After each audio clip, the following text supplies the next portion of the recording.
आसिला सबुठु बड़ खबर बीच रास्ता रे बुलिला चाकू गांधीनगर मेन रोड रे खाइबा परे मागिले दादाबटी न देबारु बुलिला चाकू चारि दुर्बृत्तों आक्रमण रे दुई आहत लोकारण्य हेला गांधीनगर छक आतंकित अछंती गांधीनगर बासिंदा दीर्घ अध घंटा धरी चलिला दुर्बृत्तों हाई ड्रामा परे घटनास्थल रे पुलिस पहुंची गोड़े गोड़े दुई जन को काबू करथिबा बेले आउ दुई जन फेरार हो जाइतिबा सूचना मिलिछि।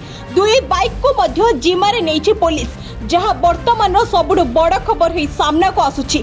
बीच रास्ता रे बुलिला चाकू गांधीनगर मेन रोड रे खाइबा परे मागिले दादाबटी न देबारु बुलिला चाकू आतंकित अछंती गांधीनगर बासिंदा चारि दुर्बृत्तों आक्रमण रे दुई आहत होइचंती लोकारण्य हेला गांधीनगर छक दीर्घ अध घंटा धरी चलिला दुर्बृत्तों हाई ड्रामा परे घटनास्थल रे पुलिस पहुंची गोड़े गोड़े दुई जन को काबू करथिबा बेले आउ दुई जन फेरार हो जाइतिबा सूचना मिलिछि।